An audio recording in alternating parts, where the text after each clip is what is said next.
E aí galera, tudo certinho? Vou explicar um pouco nesse vídeo sobre placa-mãe. É muito importante vocês entenderem um pouco sobre o funcionamento dela, alguns componentes aí, para que vocês não se tornem leigos na hora de diagnosticar e falar para o seu cliente o que pode ser o problema, tá bom?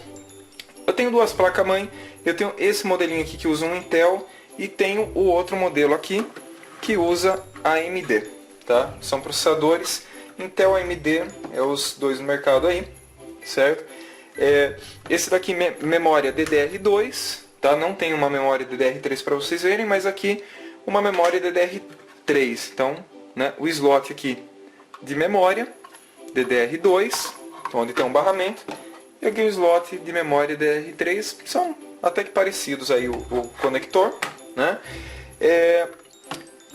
O que acontece é o seguinte: o processador, a tecnologia vai mudando, a velocidade de frequência chamada de megahertz, essa frequência ela é estabelecida a velocidade. O que é a frequência na placa-mãe? Por exemplo, essa daqui, olha, ela tem uma FSB de 1066, tá vendo aí? É a velocidade de 1066 MHz. Já essa placa aqui, eu não tenho certeza, mas ela tem uma velocidade de frequência até maior, tá? Porque as tecnologias são diferentes aqui. Memória, mesma coisa, DDR2, a memória, vai até 667, que é o barramento, é a velocidade de transmissão dos dados dela com o processador, com o chipset, com demais periféricos, tá? Tem algumas placas que elas aceitam dual channel na memória, ou seja, duas memórias iguais de 667. Na verdade, só fazendo uma correção, pessoal, a memória, a DDR2 vai até 800 MHz, tá? O que acontece no dual channel é que, por exemplo, se a placa-mãe aceita duas memórias de 800 ou duas de 667 aqui, e ela tem a opção de dual channel, ela pode simplesmente dobrar ou aumentar para 1200, por exemplo, o barramento, esse barramento, a velocidade de transmissão.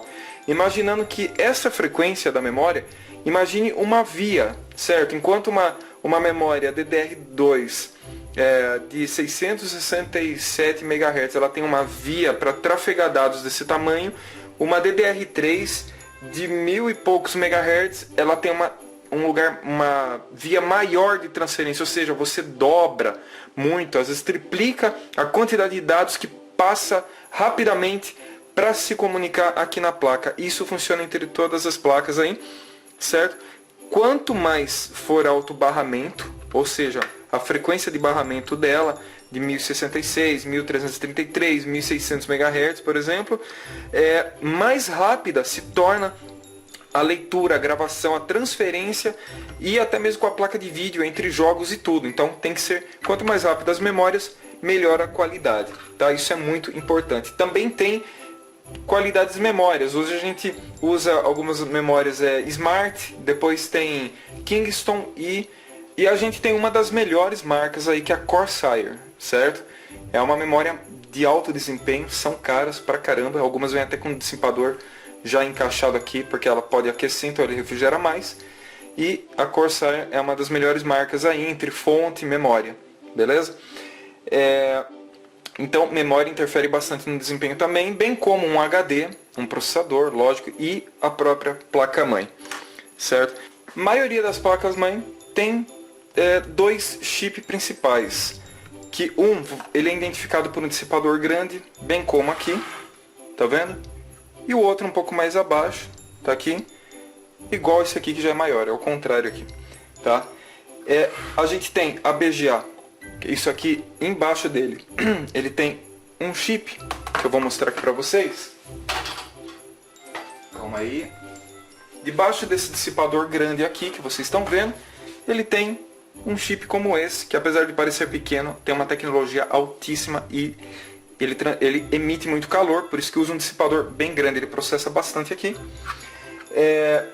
Então, isso daqui, pessoal, esse chip, ele é chamado de BGA, tá? Por que BGA? Porque ele tem incorporado, integrado dentro dele, um circuito que controla as saídas de vídeo, por exemplo, nessa placa aqui, e principalmente nessa também, que é o onboard. Você tem integrado aqui placa de vídeo, os controladores de memória, por exemplo, com processador, é chamado da BGA Norte, ou chipset Norte. E depois a gente tem o chipset Sul. Não vou ficar detalhando muito sobre funcionamento de placa, porque eu não vou ensinar manutenção de placa, tá? Mas a gente tem normalmente dois chips, e que eles são chamados de BGA por ter essa integração de vários componentes dentro dele. Depois uma placa-mãe, vamos ter aqui os slots, isso é chamado de slot, tá? Um slot de PCI Express, você identifica ele simples por causa do tamanho dele aqui, olha, aqui é menorzinho, aqui é maior e tem essa trava. Depois a gente tem o AGP, que vocês estão vendo aí na foto aí no vídeo, tá?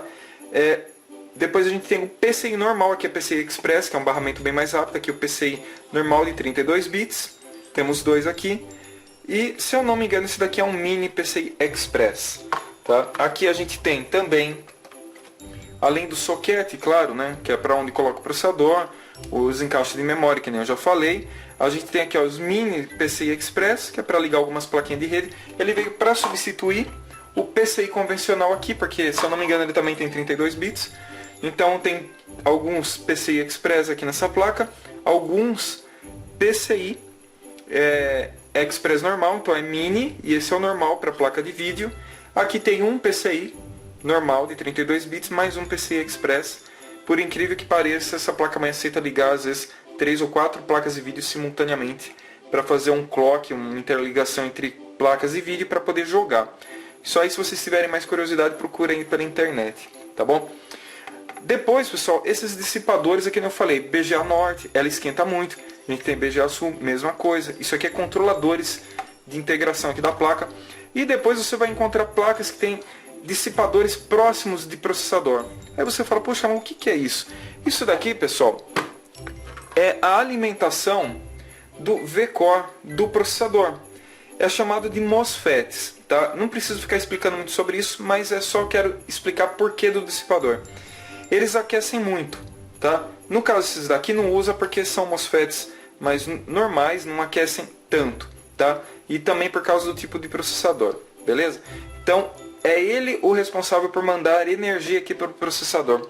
O que acontece é que enquanto esse daqui usa bobinas, alimentações mais comuns, essas placas usam sistema de alimentação para o processador mais complexos, com mais qualidades, com mais canais. Aqui nessa placa provavelmente deve ter 2 ou 3 canais de alimentação. E ela tem justamente porque ela tem 3 bobinas, tá certo? Essa daqui, pessoal, ela tem mais canais de alimentação para o processador. Olha quantas bobinas, isso daqui é tudo bobina, são vários canais alimentando o processador. Então ela precisa do que? De um dissipador maior, porque os MOSFETs são esses reguladores de tensão, né? Esses transistores aqui, eles aquecem muito. Então precisa de um dissipador grande, porque se não refrigerar eles estouram de tanto que aquece, tá? E o mesmo é nessa placa. Pode observar que essa MSI ela já tem duas, tá? Tem esses canais aqui, olha, tem vários canais de alimentação para o processador e tem 2 dissipadores, porque temos transistores para cima e para baixo na placa. Ela tem que dissipar bem. Como ele usa o próprio cooler que vai aqui no processador, ele joga o ar e vai dissipando. Pode ver que a ideia é sempre essa, de dissipar usando o próprio ar do cooler aqui. Nas placas-mãe a gente sempre encontra portas IDE, tá vendo? Que é igual a gente vai ver depois no setup. Por incrível que pareça, essa daqui é uma porta para drive de disquete, não existe mais, esquecem essa porta aqui, tá? Que essa placa já é um pouco antiga. Cabo de alimentação que vai aqui. Aqui é o P4 de alimentação também para a parte do processador aqui, tá? É um outro cabo que vai na fonte, tem que ligar, se não ligar não funciona. Esse daqui já usa um tipo de um P8, que é para alimentação também, só que tem 8 contatos, tá? Isso é fonte real que vai empurrar essas placas aqui. Quando eu falo empurrar, alimentar ela, tá? Então precisa de uma fonte real. Mais para frente a gente fala sobre fontes. Então, além disso, a gente tem as portas SATA, que é as mais atuais que a gente usa, que pode ir desde SATA 1, SATA 2 e SATA 3, que são velocidades, né? Então, quanto maior o SATA, mais velocidade de transmissão entre HD e memória, beleza? E os periféricos, é claro. Temos a bateria da BIOS, que a gente não pode esquecer. A BIOS, na verdade, ela é chamada de CMOS, ela é uma CMOS, que normalmente pode ser esse CI aqui, tá? Tá aqui, ó, MBIOS, é um desses dois CIs é a BIOS, beleza? Então a bateria sempre energiza ela para que ela mantenha a configuração de inicialização que vocês vão ver depois no vídeo aí de BIOS. Se a bateria não estiver marcando os 3 volts, se estiver marcando menos, pode trocar porque ela já está condenada. Um jeito fácil de ver é quando você liga o computador e ele não salva a data e horário. Lembrando que se a data e horário do Windows estiver errada, ela dá pau em Skype, um monte de coisa. Tá? Temos o soquete para o processador. Lembrando que quando vocês forem pegar um processador, tá? É preciso tomar muito cuidado com ele na hora de tirar, para não entortar as perninhas lá embaixo. Toma muito cuidado mesmo, é muito sensível. Depois temos aqui os terminais. Então temos o F-USB. Tá vendo aqui? Ou seja, a porta USB 2, a porta USB 1, né? F é front, underline USB 1. Tá? Front é de frente, que vai lá no gabinete. Então temos aqui a conexão, tem o esquema certinho no manual da placa para vocês ligarem. Muitos gabinetes já vêm pronto, soquetezinho, só encaixar. Aqui a gente tem uma saída, uma alimentação digital de áudio que vem do DVD-ROM, que a gente nunca usa. Depois a gente tem, cadê aqui? Essa daqui, se eu... Ah, tá, peraí, achei. Não vou explicar tudo, tá? Vocês pegam o manual para dar uma olhada. Estou explicando que usa mais. E o frontal áudio, aquela saidinha de áudio e microfone que vai lá do gabinete, vocês vão encaixar aqui, tá? Para poder utilizar. Depois a gente tem aqui o Power LED. Opa, tem que virar assim que tá ao contrário, né? Aqui. F painel, então é frente painel, certo? A gente tem aqui escrito, deixa eu ver se a câmera vai dar um zoom aqui para nós. Olha só, a gente tem aqui o ground, calma aí que tá errado. Aqui, olha, speak, né? Ou seja, speak é o alto-falante que vem junto no gabinete. Muitas vezes é um alto-falante bem pequenininho, vocês encaixam aqui em cima, que ele é terminalzinho de 4.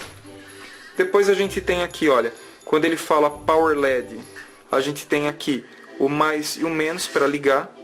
E ele vem tudo escrito aqui, também vem no manual. É bom vocês seguirem o manual, tá bom?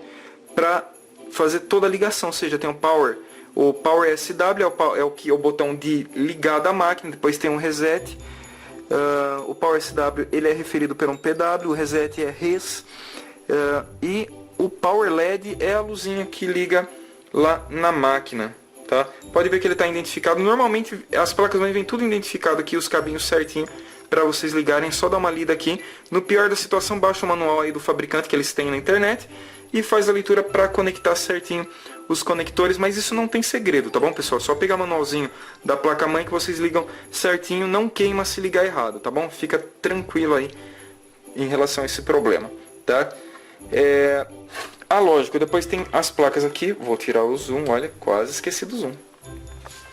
Aqui, a gente tem, esse é uma porta paralela, que é para aquelas impressoras antigas, porta serial. Algumas impressoras usam, algumas máquinas para comunicação. Esse é o PS2, ou chamado de mini DIN, que é onde liga teclado e mouse, sempre nessa combinação de cor. Saída VGA, que é o de vídeo, né? Duas portas USB aqui, duas portas USB aqui, porta de rede e o microfone é saída para áudio, e se eu não me engano esse daqui é saída auxiliar, ou é entrada auxiliar. Isso aí vocês podem ver no manual, tá? Já essas placas aqui, olha, que são as game, tá? Ela tem uma saída de áudio digital, tem outro, deve ser uma saída de áudio, tem um PS2 aqui, que é para teclado ou mouse, pode ver que ele tem as duas cores combinadas. Temos aqui duas portas USB, saída DVI para monitor e VGA, dois tipos de monitor, essa daqui tem um pouco mais de qualidade, placa de rede. Depois a gente tem aqui essas azuis, são portas USB, deixa eu tirar esse terminal, saída HDMI direto, pode ser até para uma TV, beleza? Deixa eu dar uma olhada aqui. E as conexões de áudio normal, tá? Todas as placas vão ter, algumas não vão ter mais. o VGA, que é a saída de vídeo, que é igual essa daqui, olha. Tá vendo? Essa nem tem mais. Isso aqui só com placa de vídeo off-board. Tem todas as conexões. Não me recordo dessa conexão, mas eu sei que usa muito pouco. Nunca vi periférico quase usando alguma câmera. Tá? Se eu não me engano chama... não lembro, desculpa, não lembro. Tá? Depois a gente tem aqui uma USB 3.0.